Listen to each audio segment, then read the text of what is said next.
first introduce ourselves. The first one. I am Mercy Matante Tosme. I am Adam Presentation. I am Hari Alamian. I will be the one who will record the result of the experiment. I am Marina Amban, and I am the one who I am assigned the activity 1 and activity 2. And I am Ryan Jr., the one who brings some of our material. And I am Najiba Muhammad, the one who made the art of it. And I am Siti Umayyad Hussain, the presenter of activity. And I am Hajalin Jorma, so I am the one who worked with Muhammad. Yeah. So let's begin.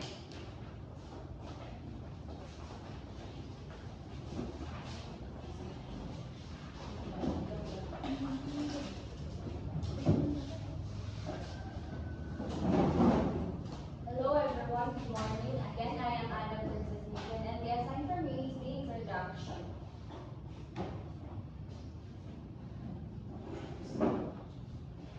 Okay, so before the introduction,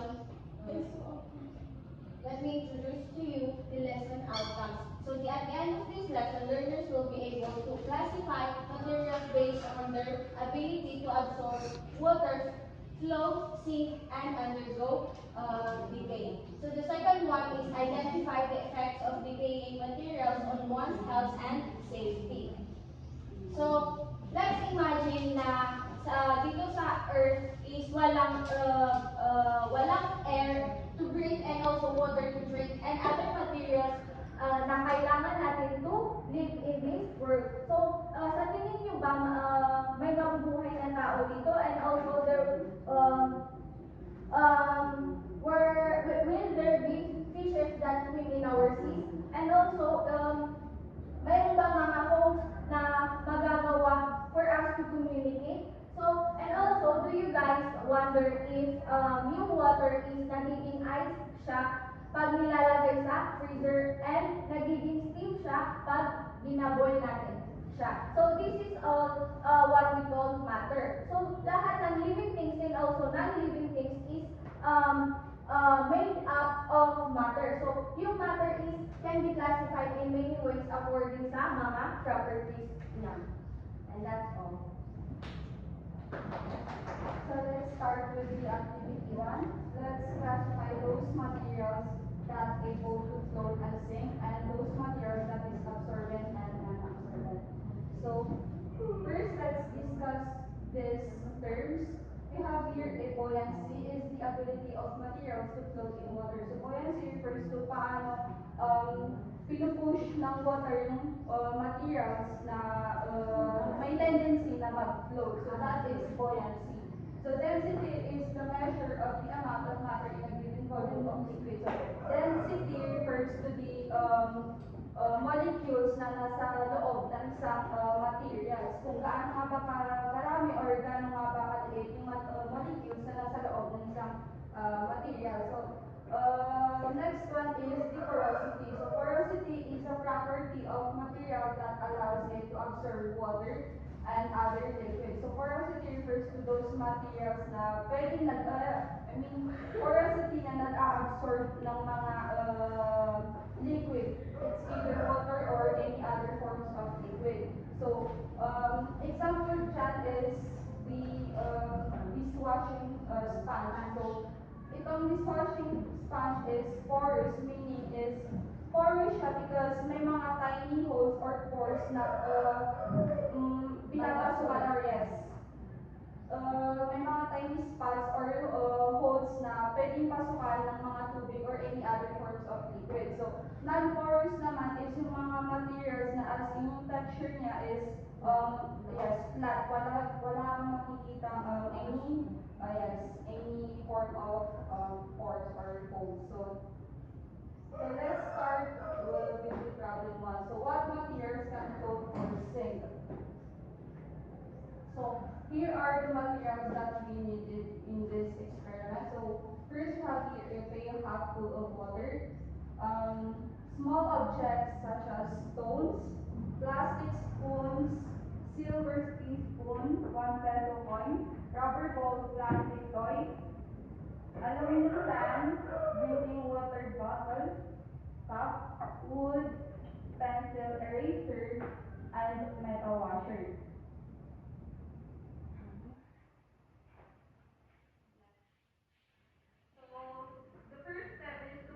the pail has water on top of our table. The next step is let's predict kung ano nga bang mangyayari sa materials or objects na ilalagay natin dito sa loob. So, I want presenters from group 1 that will perform the experiment. So, I want you first to predict what happens to the object when you drop into the pail. Write your answer in the second column here, below, and first drop predictions lang. First, when you drop the stones into the pail of bottle, what would be your prediction? Would it sink or would it float? So next one is the plastic spoon. What is your prediction? Will it float or sink? The next one, silver teaspoon like this one. Yeah, like that one. Piece of toy and rubber ball, this one, and a plastic toy, this one, plastic toy. Would it float or sink? A leaking water bottle cup, wood, of course, the pencil eraser, and the metal washer. Pencil eraser, and the metal washer.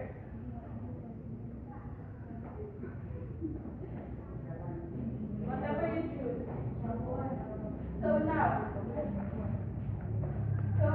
Now I want you to drop the object that you predict in the table. So first is the coin. oh no. Does it sink or float? Sink. So what is the answer in the table? Correct. Yes, correct. And the next one is the silver teaspoon. Yes. Wow. Does it what? Sink. Yes, it sinks. So the peso coin is done already. Then stone. It sinks. So the next one is the rubber ball. How about this rubber ball? It floats. The plastic toy. Yes, it also is float.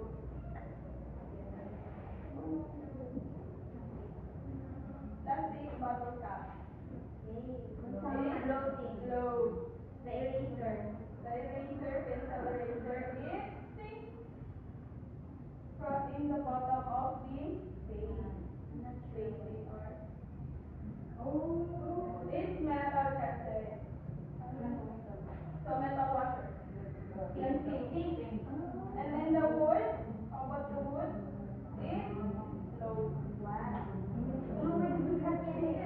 And then the sand, aluminum sand. So now, let us review the materials that float and sink.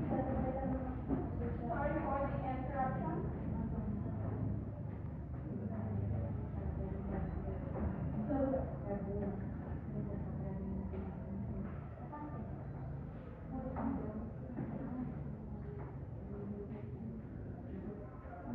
So first is this stone. So yung predict ni Miss Inida is mag-sink siya. So yes, it sinks because follow siya because may mga tiny spots or mga pores na pwede pasukan ng tubig. So the next one is the plastic spoon. Okay? Prediction niya is Na-float. float. So yes, correct. The plastic spoon, wala siyang pores na pwede pasukan ng tubig and the texture is smooth. So the next one is the silver teaspoon. So the silver teaspoon is nag-sink siya because may mga pores or the density, the molecules inside the teaspoon is Smooth and no pores.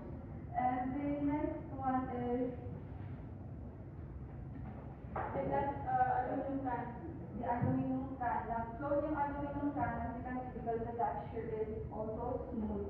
And the next one is the drinking water bottle cup. This not stained again because of the texture.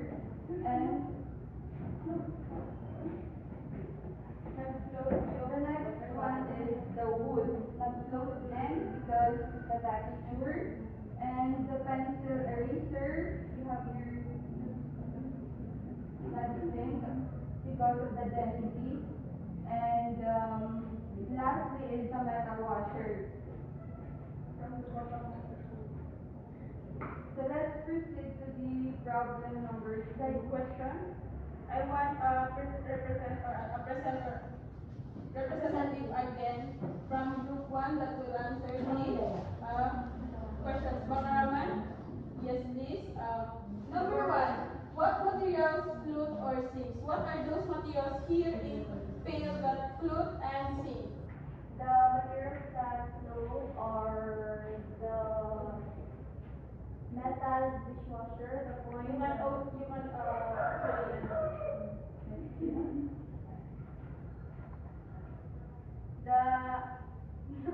the metal dishwasher, the spoon, the metal spoon, the plastic spoon, the coin, the rock, and the eraser. And the materials that float are the toy, the water bottle cup, the Coca-Cola bottle, aluminum can, the rubber ball, and the wood. Okay, very good. What are the characteristics of materials that float and sink, Miss Ampaso? Can you please answer these number 2 questions? What characteristics of materials that float and sink? Can you please come here in front and tell us what is the characteristic of the materials that float and sink? Please, Kathleen, Miss Ampuan from the start for characteristics.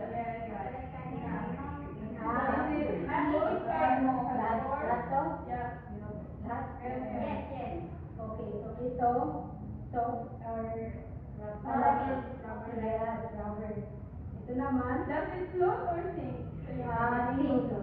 Float daw. Float. Tapos ito naman, sink,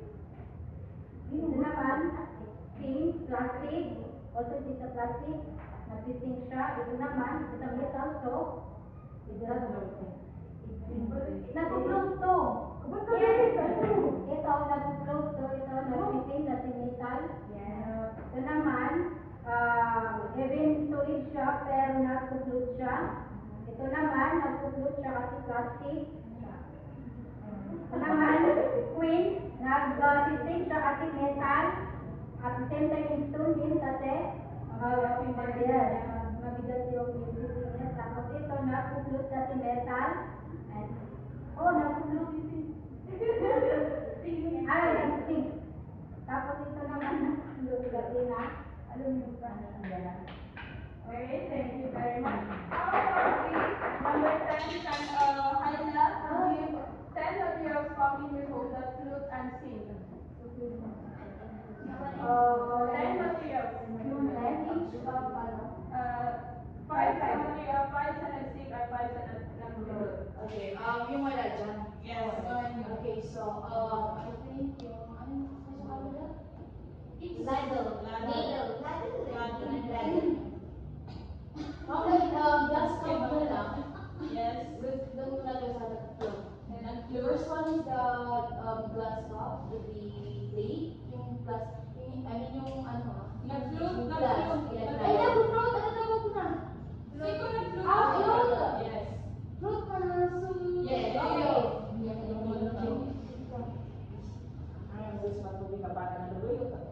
First one, let us say the plastic cup. Yes. Tapos, Yeah. yes. Correct. Plastic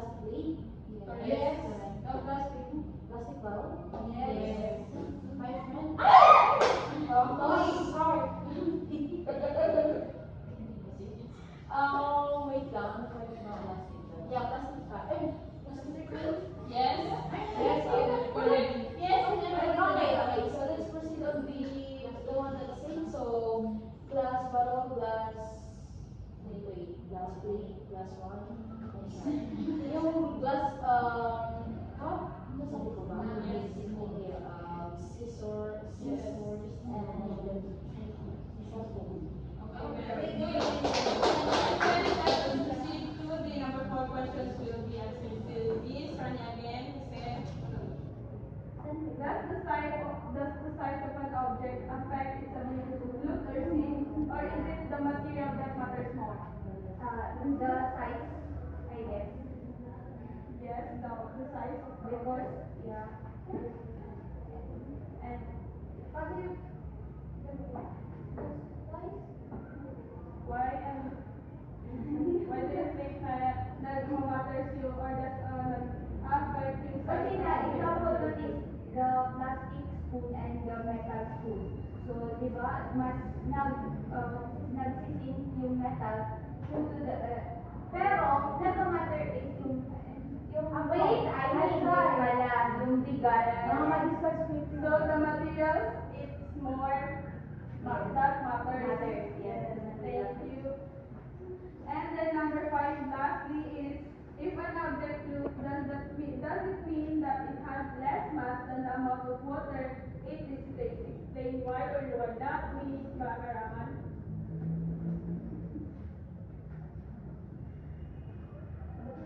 When an object floats, does that mean it has less mass than amount of water it Thus, if less ba daw yung mass ng object na-displace dito sa water, does it mean na nagmamatter yung amount? Yes? Pag yung object is nag-float, so ang ginaming word doon is massless, yung, kumbaga, yung weight niya, kumbaga, sa, yung weight ng ano. Butter. yung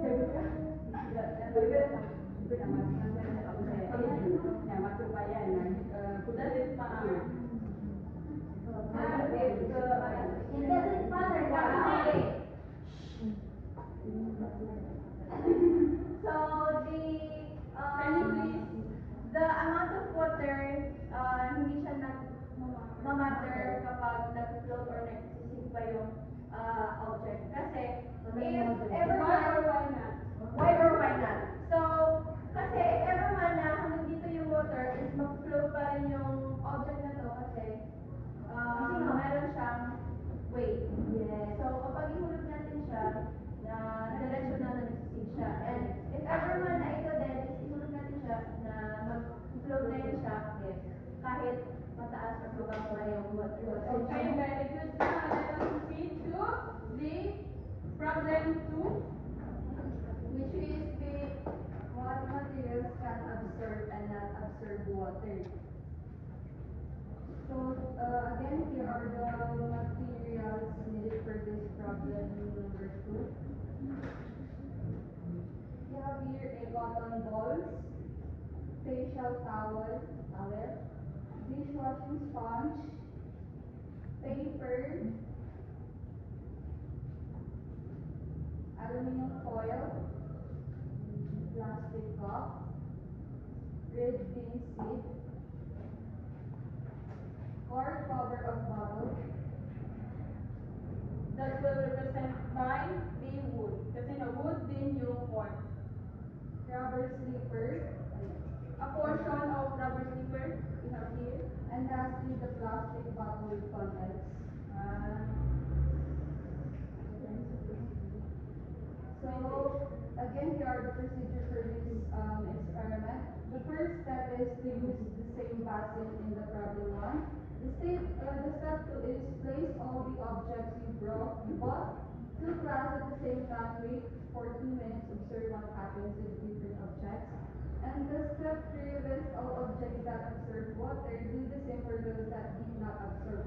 So record your data in a table with 3 columns. So we need again a representative. No, Miss Ampaso Cornelio. Another representative naman. Yes. Please. First one is you have to predict the object muna. And you have to check it here. Yes, absorb or non-absorbent. So first we have here the cotton balls. Does it absorb or non-absorbent? Next one is the facial towel. What is your prediction? Yes, dishwashing soap. And paper. How about the paper? Absorbent.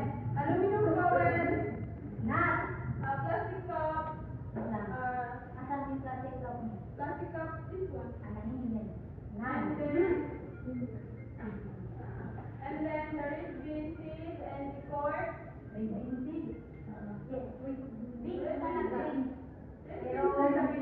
This one, okay, none. And then sa cord, wood, this wood.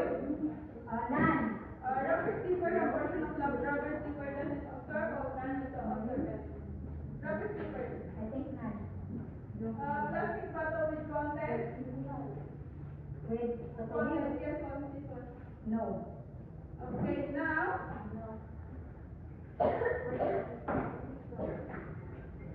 Perform or put the object here or material here and tell us if does absorb or non-absorb. Okay, so let's start the cotton ball. Okay, so absorbent siya. Okay, thank you. Then next one is yung facial towel. So, tingnan natin. Okay, ko na. Okay, so as you can see, Absorbent. absorbent siya. Next one is yung dishwashing sponge. Okay, so as you can see, parang nag-stick siya kasi na-absorbent siya. So next one is yung Aluminum foil. yung Paper muna. Okay, so itong paper, alangan, mag-absorbent siya. Next one is aluminum foil. Okay, so as you can see, kasi parang cellophane siya eh, so hindi siya absorbent. Ay, nag-stick. Nag-stick. Yes. So next one is Plastic cup. Plastic cup. yeah. Plastic cup. Cup. Yeah. Yeah. Okay, so ito non-absorbent. Next one is The red green seed. refill seed. So tingnan natin. Okay, so as you can see, hindi kasi matigas siya. But, pero kapag ma-boil ko na pwede ko nga ito, ma-absorb. Yan. Kapag same time. Yes. Kapag Hindi lang kapag ini-boil kasi kapag nagtagal din siya dito sa tubig eh, mag-absorb siya of course ng tubig. yes. Lumak. Yes. Next one is the corn. Yeah. So ito, I think, non-absorbent. Okay. Next Dayon, rubber slipper. a portion of the rubber stripper. Okay, so for me, non-absorbent. Absorbent. Non-absorbent. The last The one last one is is the plastic bottle. with content. Red content. Right? No. No, it doesn't absorb. Yes. So, okay, thank you very much.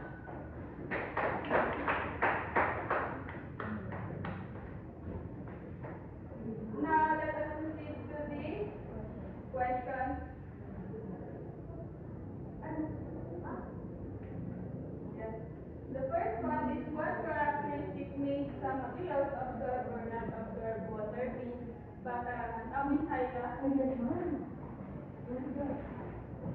What characteristic makes some materials absorb or not absorb? Ano mga characteristic nitong mga materials na to kung bakit siya nag-absorb and hindi nag-absorb? Absorb.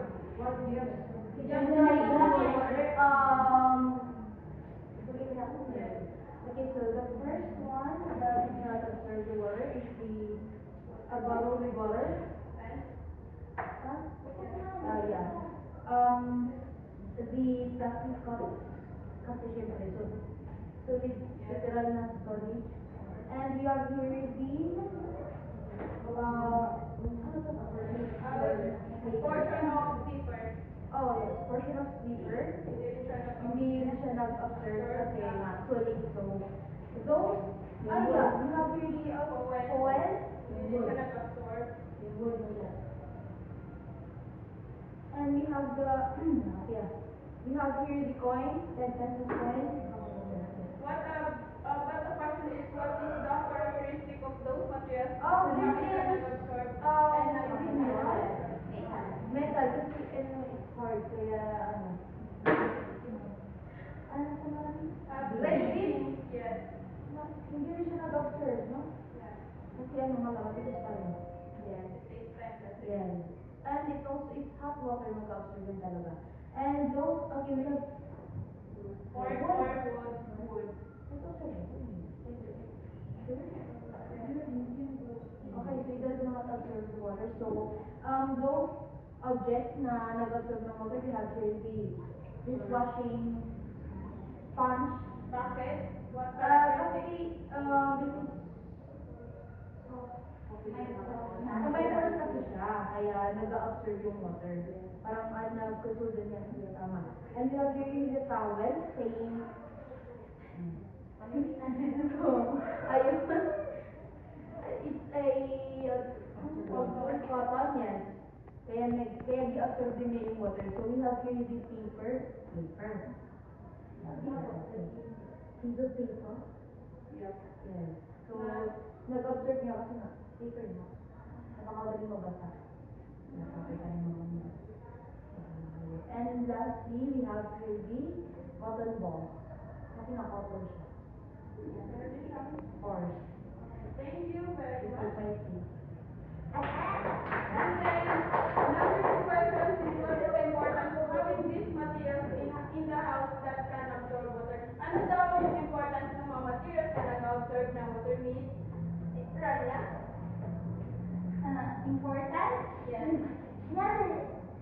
The importance of having materials in the house that can absorb water is it is important kasi nga what? Why do you think?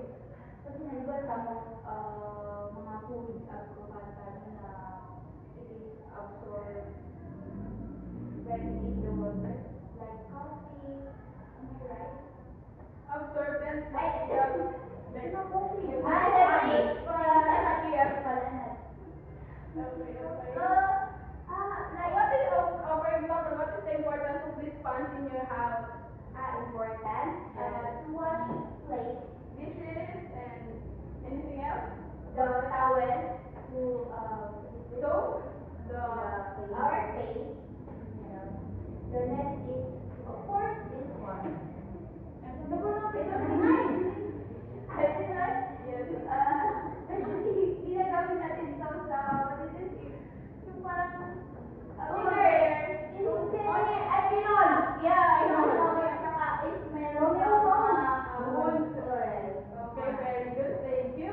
Yay. How about what is the use of materials that do not absorb in water?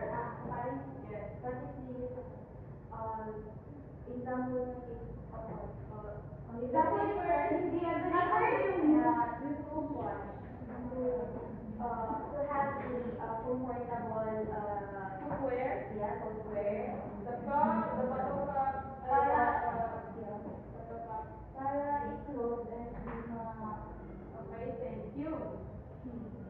How about the number 4? Can you miss Ampal to answer the question number 4? In what is the relationship between the structure of materials such as fibers or pores and its ability to absorb water?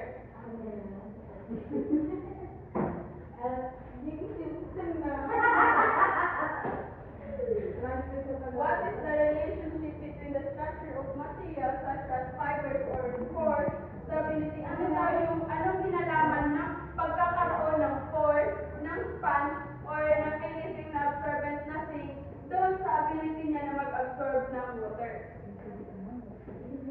Ano daw yung kinalaman ng pores na to? Bakit nagkaka-ability siya na mag-absorb ng water? Okay? Para pag-observe niya sa water. Yes, thank you very much. How about number 5, Miss Bakaraman? What happens to the materials that absorb water after they are removed from the basin container? They do release the water over time? Yes or no? yes. Okay, thank you very much. Yun lang. Bim, yung parang nakapagod sa bukas ng mga pina. Parang pwede. Terus akan apa? At yun ang ikan kabit.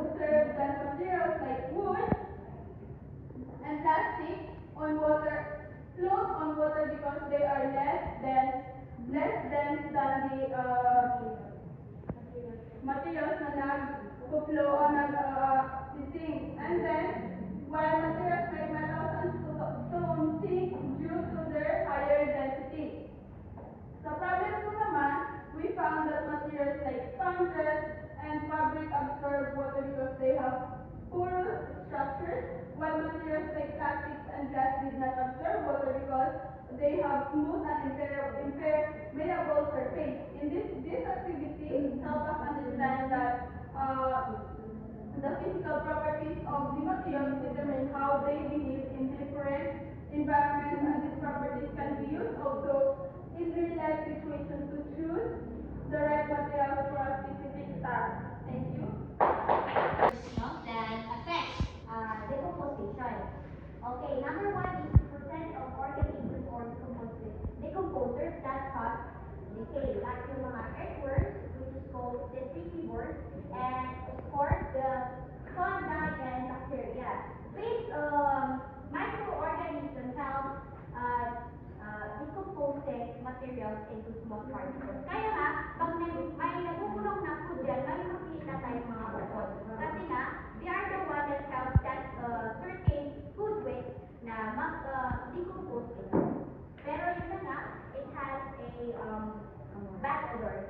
And yan, next is yung mga fungi like mushrooms and air fungi, plant materials and quantity at the same time, feeding on the decayed material. So of course, no, tumutulong sila sa pag-decompose ng mga materials na yun. At the same time, it serves as their food.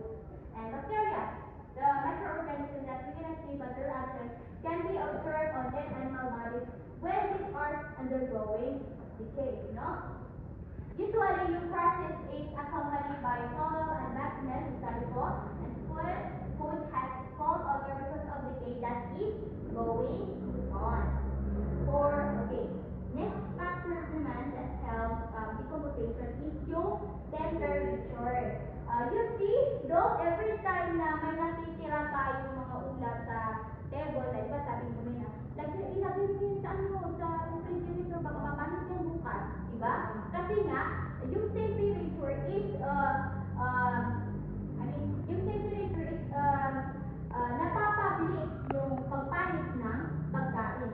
Yung sabi na dito, the warmer the temperature, the faster is the decay process.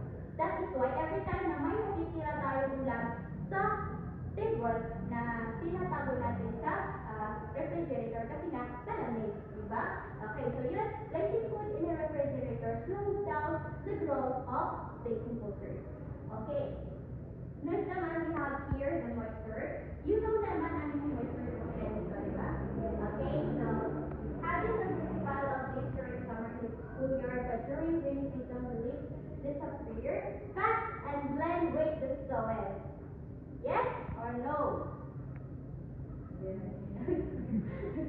So, di ba pansin nyo naman na sa yung mga leaves or yung mga cardboard na pag sunny season, nakikita nyo nandiyan na sila, and then nung rainy season, dumating na yung rainy season na pansin nyo na parang kumpare sila, sila, nagkakaroon ng mga overden, and yun, sa tagal-tagal ng panahon na yun, madi-decompose sila. So, yun, moisture is one of the factors that help decomposition. Okay, so, for the last one is the exposure to elements, no? Our mother will remind us to cover food left after a meal. Air may contain bacteria and will heat the food. Covering the food prevents bacteria from growing in the food and starts the decay. So, exposure to elements. When you say elements, yan yung mga posibleng mga like langis, kakao, kasi nga, if yung mga foods natin is ma-expose sila sa mga insekto na yun na yung ba yung verdict is yung fruit fly ba yun? Or flies na pag dinadapunan niyo yung mga pakaitan at parang kumakain sila na tuon na yun, posible na yung exposure to element na yun is yun, supalit into pangalit ng tagulan. Diba?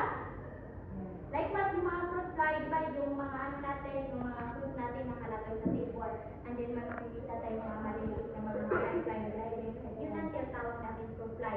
Pag may expose yun sa mga fruit natin, is talagang madaling mapupulok yung fruits natin. Okay, for the last one, factors that Yung salt content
So, in conclusion, materials have diverse decay, tendency